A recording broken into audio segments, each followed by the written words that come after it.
na tayo. Wala mo na kukuha, ha? Hintayin si mama. Kunin ko pa yung dog bowl.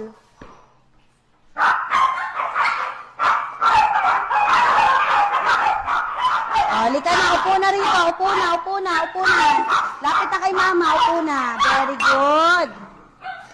Babies, maglalagay na si mama ng food. Wala mo nang kukuha hanggat hindi sinasabi ni mama, ha?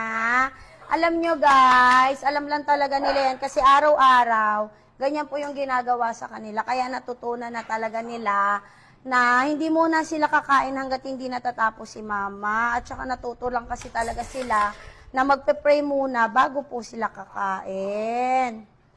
Kaya good job yung mga babies ni mama. Okay mga babies, bago tayo kumain, alam nyo na nagpe-pray muna tayo, di ba? O sige, maglilid na daw ng prayer si Lalan. Lalan, okay, tingin na lahat kay mama.